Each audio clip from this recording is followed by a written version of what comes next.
with AKIN OKUDERO, your public relations program on television. Today, we'll continue with our topic, authors and life issues. Last week, we deliberated on so many things, and today, we are once again back on set. I had with me last week Matthew SIMPA, an author, screenwriter, filmmaker, then a video editor, who's also a man of many parts. Welcome once again, sir. Thank you so much. It's a pleasure being here again. It's nice having you. And I have another unique person. I don't know how to describe him. He's also an author, a dramatist, culture enthusiast, and well, one thing he said, an orthodox historian. He will explain that, and that's the person, Mr. KAREEM. You're welcome, sir. Thank you, sir. It's a pleasure to be here. It's a pleasure having you, more so that I'm having an orthodox historian with me today. Well, I'm going to quickly ask you, what does it take to be an unorthodox historian? It's simple. Let us just compare it with what we'll say an orthodox historian. They are trained historians. But when you are an unorthodox historian, it means you have interest in history. That's the simple definition I give. That's the simple definition? Yes, sir. Okay. There's one unique thing, or something that perplexes me, and that's the issue of authors being a complex being. And even beyond being a complex being, they talk much about the environment, something spoiling them, making them to do certain things in a way that ordinary person will not do. Why are authors complex beings? I would say authors are really complex beings when you look at the nature of what they are doing. There are people that say they are not just ordinary human beings, so to speak. They are like prophets. And when you are an author, your society, you cannot just say you are an author and you won't relate with your society. Because in the first instance, the society is going to build an author, and an author is going to relate with the society in its writing. Well, thank you. So we are still going to dig deep on the issue. Another intriguing thing, which we discussed last week, but which I wasn't too much satisfied, is the issue of muse. Authors relate so much and talk so much about muse. Is it peculiar with authors alone? And let us fully understand the circumstance, the parameters, the yardstick with which muse come into the life of an author. Matthew. Well, incidentally, my colleague here would bear me witness that this has been dominating, the platform of the Association of Nigeria Authors in Abeokuta in Ogun State for the past 1 or 2 days now. We've been talking about muse and all that. Well, to me, muse just is, another way of talking about inspiration, source of inspiration. And, well, I wouldn't say it is peculiar to writers or authors, but it is used mainly in literary, circles to describe the source of inspiration and all that. When it relates to other areas, I think they talk about inspiration and all that. So the muse is, where you draw your inspiration from. Somebody was, relating it to the period, the moment and all that this morning. I saw it on the platform that some authors prefer to be on their bed when they want to get inspiration from their muse. So it depends on how you train yourself to get inspiration. It could be that way, But sometimes environmental factors may not allow you to draw inspiration that way. Like for me now, I cannot stay on my bed and write because even the condition does not allow. There's no power supply in the morning when you wake up. You probably have to put on a small torchlight to, you know, see your way around. So that's just basically my own understanding of the muse as it relates to authors. Perhaps you have another perspective to the issue of news and authors. I have similar perspective, but the best way for me to talk about my muse or anybody muse in any gathering like this is to go personal. Okay. Let me say about 44 years ago, I became an author. 44 years ago? Yeah. Okay. I went for rehearsal and I criticized those rehearsing the play, and they said that while coming tomorrow, bring your play. And while I was walking, trekking, the idea started coming. That night, going back to rehearsal the next day, I wrote my first play. As I was walking, the idea was just coming. I've not read anything about the news by then, but later in life, after reading and having experiences and listening to a lot of people, I discovered that your news depends on the type of person you are. It's going to influence, it's going to dictate to you or influence how you will know your news. At times, you have to be in a silent place. At times, this is a fact, you have to be naked before your news will even flow very well with you. At times, it's when you're in the restroom. At times, you'll be where people are talking. So it depends on your personality and how you discover your muse. I hope it's not mystical. Excuse me, sir, I would say it's mystical. Let me give an example. During the regime or during the tenure of the erstwhile governor, Amosun, I was called upon to write a command performance, and I'm going to direct it. We called the title Ajay. I struggled for so many days. I couldn't really get anything together. And because I knew then that if I do some little things here and there and I sleep, my muse will talk to me in my dream. I slept. And in my dream, when I woke in my dream, I saw myself in a friend's house. The next day I woke up, I called my friend, wait for me, I'll be in your house. When I stepped into that man's house, everything about the play just came, and I told him, look here, everything is done.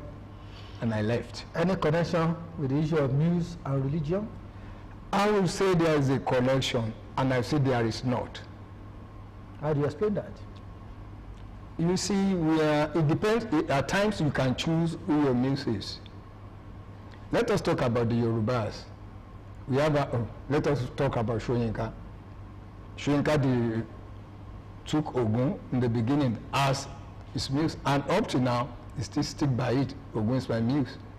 Yoruba will tell you, okay, let us leave literary artists and talk about the fine artists, sculptors. If you are talking about their muse in Yoruba land, we are talking about Obalufon. If we are talking about the muse of singers in Yoruba land, we are talking about Oya. But there are very ways at times regions will not come to that. Okay, let us look at this issue. Some people can say, Mileti. They said something should remind them. But when you come to the issue of artists, like Wasiu sang a song, and when you see Wasiu, it's talking to a muse, something that is giving him inspiration. So it might be religious and might not be religious. Maybe that's why some Christians speak in tongue. I would say so, sir, because let us look at this. Let us look about the link between religion and writers. They said that like a prophet. You see prophets, when they don't go up the mountain, they will go inside, underneath. The prophet getting secluded. Secluded. When you're in seclusion at times, everything will flow, your muse will flow.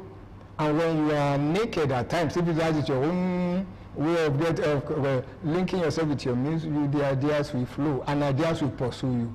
In your dreams you see it. And I had it, that you see it's mystical. While I was working on one of my published plays, The Times of Economy, because I've made some mistakes in my errors in my first publication, I decided that I was not going to make a mistake then. But after finishing, then that night I slept after publishing. Something just came to me, opened the page for me, showed me the mistake. I woke up, I took the book, and lo and behold, there was a mistake there. So it's mystical. Very interesting. SIMPA, as authors are complex, so writings is also very complex. So to believe, what genres or what makes writings complex? Well, I think I will look at it from the angle of the fact that life itself is complex. Okay. And of course, when you are a writer, you are living in the world. You are not, living apart from the world. So you have to look at the world you live in, and you have to find a way to express, yourself in the world. And there are so many kinds of writing genres, like we say it.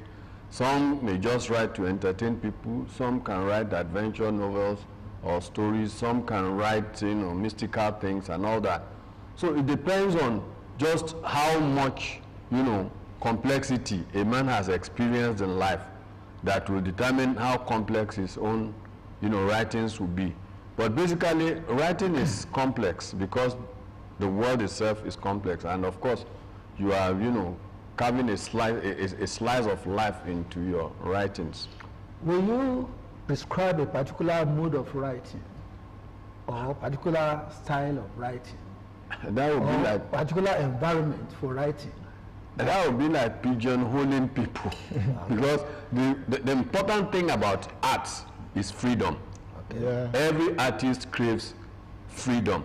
Without the freedom, there cannot be, creativity as we know it. So there can't be any particular way of doing things. Writing, for example, there are so many ways. Like me now, the way I get my inspiration is different. I can't remember seeing anything I have done in my dream to correct it.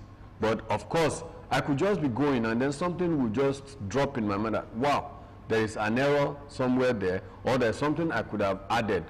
So we differ in the way, we look at things, we differ in our experiences, then our backgrounds differ. So you can't just say this is a particular way to do anything in writing, but you may just learn the principles and techniques to guide you. Well, thank you very much. I still want to go back to you, and it's intriguing knowing that certain behavioral attitudes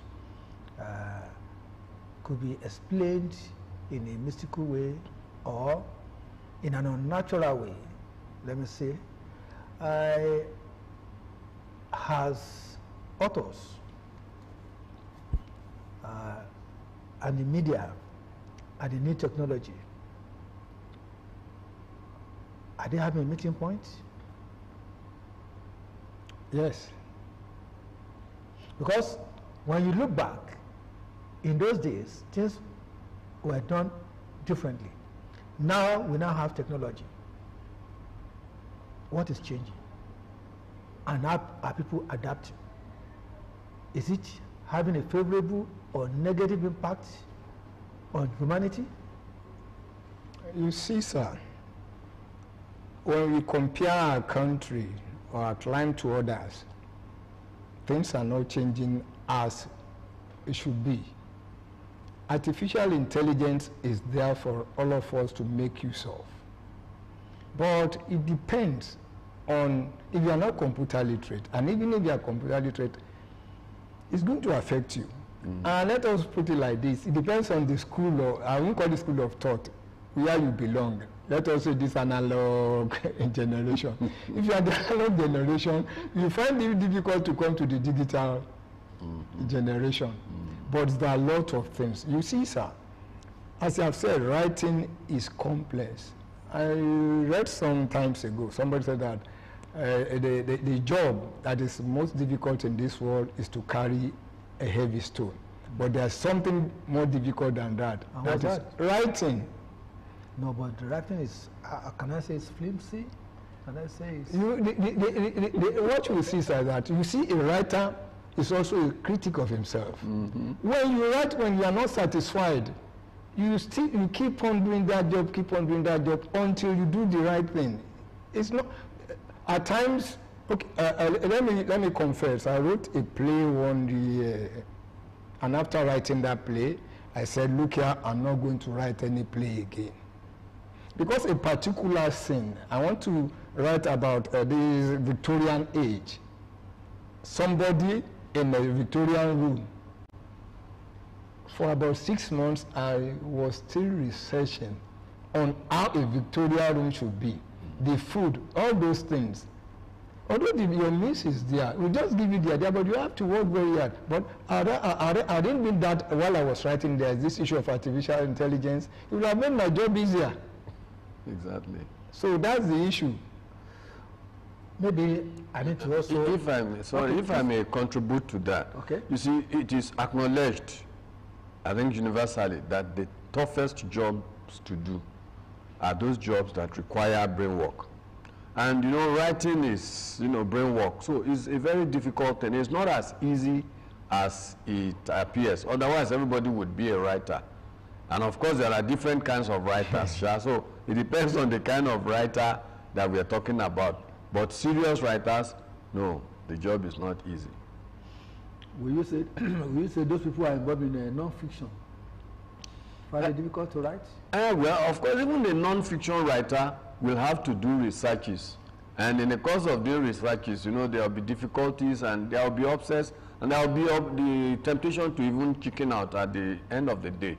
So when you are lifting an object, if you lift it up to a point and you cannot, you know, carry it again, you may drop it and nobody will care. But if you are committed to writing and you get to a point and you are discouraged and you drop it, of course you would have robbed the world of, you know, the knowledge that they should get. Probably I should ask Mr. Kareem what you mean by the theory of early arrival discriminatory aggression. Thank you, sir. You see, let me say, I will call myself a man that goes into various fields. There's a field that they call, when we are talking about these people in diaspora and transnational studies. And now let me come to Abeokuta for people to really understand what I mean by that, an early arrival. The Egba arrived here before the Owu people. Okay. The Owu are late arrivals. Egba are early arrivals. But what you will see everywhere is that the late arrivals are labeled as aggressive people. And it is normal. Allow anybody into your house. Allow anybody into your compound. If you are not careful, it's going to take over everything you have. They have been blaming the late arrivals. But let us look at the early arrivals. I call it discriminatory aggression. They will discriminate against you. They are all right, they don't want you to partake out of it. They dictate for you. An example, when the days of Shodeke, they were going to war. And the leader of the was on the horse. And they say, little soldier was like, look here, come down. Shodeke can be on the horse and you be on the horse. And why the Owu came? They joined them with the Bagura people, but it was later that they gave them the first one. So early arrival to the aggressive, not that the late arrivals. Late arrivals, both early arrivals, they are both aggressive. Because they want to be domineering? They want to protect what they have. Okay, not domineering. No, I won't call it. Okay, look at the case of Lagos, sir. Okay. Look at the case of Lagos. Let us go historical now. Okay. When we are Benin will say that yes, we are the one that gave the place the name Eko. Basic fact. But Aromere was there. And there's a law, universal law. Even if a person, you've captured a person, you made him a slave, and their father owns the land, if you want to do anything on the land, you get authority for him.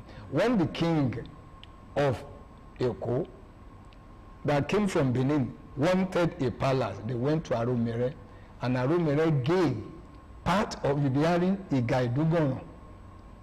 He gave him a place. It's his pepper farm. So a king still went to a subject, I need the land. So that is some of the rights that, what do you call it, an early arrival will still have over everything. You still have to go to him. And I call it aggression because they are discriminating against the late arrivals. Okay, thank you very much. I want you to look at issue of culture, science and humanity. And how do we cope perversion among the youths? Well, I think it's just aggressive education and making them to understand that there are principles that guide life. And I would say that we should, you know, just look at what we have on ground, consider what is out there, and find a point of convergence so that we can bring something healthy out of the whole thing. Because definitely cultures, you know, cultures influence cultures now, and technology is universal. So we have to find a point of convergence and then tell our youth about this so that they can grow into it. Well, we are here on Your Image, and the topic is authors and life issues. Mr. Kareem, Sir? I want you to encourage the youth. Just the last bite. How do you encourage the youth to pick up writing attitude or to develop writing attitude? And the first thing I say is that they must develop interest in it. Look, you read a lot, and after reading a lot, just pick on somebody as your, let me say, as the person you focus upon. If possible, write that person. Look for that person, talk to him. And just believe that you too want to use it. You want to use that medium, the writing medium, to make a change in life, to contribute to the society, to change whatever you see that is not going on well. Practice. While I started, I still have my poems, the first poems that I wrote. They are nonsensical poems, grammatical errors. So to you, well, that's always a beginning. And there was always a beginning. Sir. Okay, thank you very much, SIMPA. It's a pleasure. Your advice on authors? Yeah, authors should look at life differently than other people, and we should also see our role as trying to change and make life better. Simple. It's a beautiful day, and it's been wonderful. Time is not so much there for us to continue to discuss. Of course, we have to stop on this topic, authors and life issues. My discussion will be so complex, just as the topic is and authors are. Until next week, I want to say thank you. Develop interest in writing and study your environment. Let's be historical. Let's have something that people can reflect on and say, you are here. Thank you. I'm still a anchor, AKIN OKUDERO, on Your Image. The next week, when we bring a brand new topic to be discussed, I say thank you for being with us all this long. It's a pleasure having you there. Bye.